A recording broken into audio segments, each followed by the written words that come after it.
شاہ صاحب آپ سے ہی آغاز کرتے ہیں.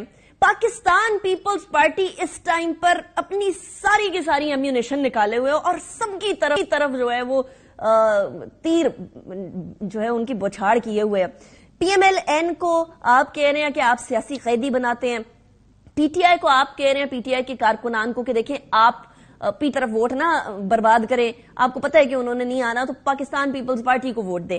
اب یہ ساری صورتحال میں آپ پہ ایک اور الزام لگ رہا ہے, اور وہ الزام یہ ہے کہ آپ تمام کے تمام آزاد کینڈیڈیٹس کو اپنی طرف لے آئیں گے. اور یہ میں نہیں کہہ رہی, یہ رانا ثناء اللہ صاحب فرما رہے ہیں. شاہ صاحب, یہ سینیٹر سیف اللہ ابڑو کے پاکستان پیپلز پارٹی کے حق میں دستبرداری کے بعد یہ ذرا بات زیادہ تھوڑی ہمیں سیمنٹ ہوتے ہوئے نظر آتی ہے کہ پیپلز پارٹی نے پیسے ویسے تو نہیں چلانا شروع کر دیا. آپ کو پتہ ہے لاسٹ انتخابات کے اندر کچھ آ گئی تھی سامنے ویڈیوز. بسم اللہ الرحمن الرحیم, اللہم صلی علی محمد وآل محمد. لیکن پاکستان پیپلز پارٹی پیسہ ویسا نہیں چلاتی, محبت چلاتی ہے اور نیاز مندی اور ہاتھ جوڑ کے جو ہے سب کو مناتی ہے. یہ جتنی باتیں آپ نے کی, دیکھیں اس وقت پیپلز پارٹی اور چیئرمین بلاول صاحب آپ کو چاروں صوبوں میں نظر آ رہے ہوں گے. ورکر کنونشنز ہوں, بڑے جلسے ہوں یا دیگر ایکٹیویٹیز ہوں. برعکس دیگر جو پارٹیز ہیں وہ کوئی ٹھنڈ کا بہانہ, موسم, کوئی سیکیورٹی یا چلے نون لیگ کی بات کرتے ہیں. دیکھیں نون لیگ والوں کے لیے ہمیں بہت احترام ہے, میاں صاحب کے لیے اور سب کے لیے, لیکن وہ الیکشن سے خائف رہے ہیں, یہ سب جانتے ہیں. یہ صرف چیئرمین بلاول بھٹو زرداری صاحب نہیں کہہ رہے, بلکہ خود ان کے اپنے سینئر لوگ بھی یہی بات کرتے ہیں اور میڈیا پہ بھی یہ پرسپشن ہے کہ وہ خائف ہیں. اور جب کوئی کتنا بھی اپنے آپ کو مضبوط سمجھ رہا ہو, دیکھیں ان کا بیس سینٹرل پنجاب ہے, باقی تو وہ کہیں بھی نہیں نظر آتے. تو وہاں بھی اس وقت جب دو کوئی پارٹیز آپس میں برسر پیکار ہوں یا الیکشن کا ماحول ہو, دو ٹیمیں ہی ہوں, اگر ایک دل برداشتہ ہوگی اور اس کے مورال ڈاؤن ہوں گے تو وہ کیا پرفارم کرے گی.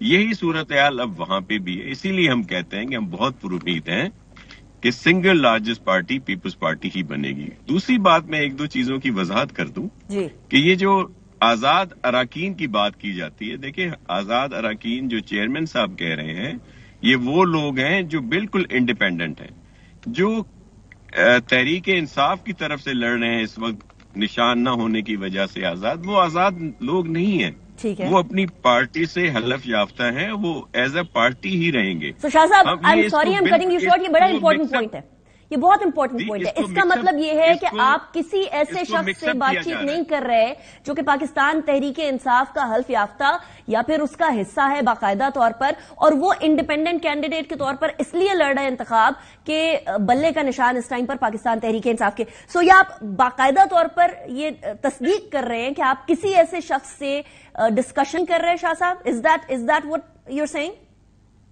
جی بالکل, میں ایک ذمہ دار پارٹی کا کارکن ہوں, پیپلز پارٹی کا ذمہ دار کارکن ہوں, ورکر ہوں ان کا. میں یہ بات ذمہ داری سے کہہ رہا ہوں کہ ہمارے کسی بھی پی ٹی آئی کے کینڈیڈیٹ سے اس وقت کوئی رابطہ اس طرح سے نہیں ہے. وہ تو ہے ہی نہیں نا انڈیپینڈنٹ, وہ انہوں نے حلف اٹھایا ہے, وہ ظاہر سمبل کی مجبوری کی وجہ سے آزاد کہلوا رہے ہیں خود کو. ہم دیگر دیکھیں, آپ اگر فیلڈ کی بات کریں, بہت سارے اس طرح کے لوگ ہیں جو انڈیپینڈنٹ ہیں, جو کئی دفعہ جیتے ہیں, وہ بھی تو لڑ رہے ہیں. میں مثال کے طور پر نام لے لیتا ہوں نا, بکر سے سعید اکبر خان کی فیملی ہے, نوحانی جو ہیں, وہ اس وقت انڈیپینڈنٹ لڑ رہے ہیں. پہلے تو وہ ظاہر ہے اس میں بھی تھے جو آئی پی پی بنی یا دیگر, لیکن وہ ابھی انڈیپینڈنٹ لڑ رہے ہیں اپنے وہاں سے. اسی طرح اور بہت سارے لوگ ہیں, ہم ان کو ضرور ٹارگٹ کریں گے, ان سے رابطے کریں گے اگر وہ جیت جاتے ہیں. اور دوسری بات یہ ہے کہ یہ بالکل قوی امکان ہے نا جو اس وقت کا سینیریو ہے. ہم تو دیکھیں ایک سویپ کر رہے ہیں سندھ کو, ہم تو وہاں پہ جو 61 سیٹیں ہیں اس میں 50+ الحمدللہ بہت آسانی سے ہم لے لیں گے. پھر ساؤتھ پنجاب ہے, بلوچستان میں سب دیکھ رہے ہیں کہ اس وقت ہم لوگ بہت اچھی پوزیشن میں ہیں. سینٹرل پنجاب میں چیئرمین صاحب خود لڑ رہے ہیں لاہور سے. اور یہ جو کہتے ہیں نا ہم لوگ, دیکھیں یہ پیپلز پارٹی کا کارکن تھا, پیپلز پارٹی کا سپورٹر تھا, جس میں بہت بڑی تعداد پی ٹی آئی میں چلی گئی یا دیگر پارٹیوں میں چلی گئی، وہ لوگ واپس آ رہے ہیں. ہم ان کو ضرور بات کر رہے ہیں کہ وہ لوگ ہمارے پاس دوبارہ آ جائیں. اور دوسری بات، جس طرح ہمارے مسلم لیگ کے مہربانوں نے کی ہے کہ کسی نے کہا کہ وہ کوئی سیاسی قیدی نہیں تھا. آپ کو یاد ہوگا کہ آصف علی زرداری صاحب بے گناہ قید رہے، ان پر تشدد کیا گیا، جو ان کے بڑے اپنے کیا کہتے ہیں کہ بہت ہی زیادہ گھر کے جو ایک آئی جی تھے جو سندھ میں لگے تھے، پوسٹڈ ہوئے تھے. اب وہ اس وقت دنیا میں نہیں ہیں، اللہ ان کو جنت میں جگہ دے. لیکن بعد میں انہوں نے اس کو سیاسی بھی ایک کوئی منصب سونپا. اس نے انہی دنوں میں تشدد ہوا تھا، بعد میں بھی کیسز بنتے رہے ہیں. یہ کیسے کہہ سکتے ہیں؟ اور نجی جیلیں جو ہیں وہ کہاں پہ ہیں؟ اور پیپلز پارٹی تو حقوق کی بات کرتی ہے، فنڈامنٹل رائٹس کی بات کرتی ہے. ہم کبھی بھی یہ نہیں کہہ سکتے. لیکن آپ نے جو میں آپ کی طرف آ رہی ہوں شاہ صاحب، اگر آپ مجھے اجازت دیں باقیوں کو بھی شامل گفتگو کر لوں، دین آئی ول کم بیک ٹو یو.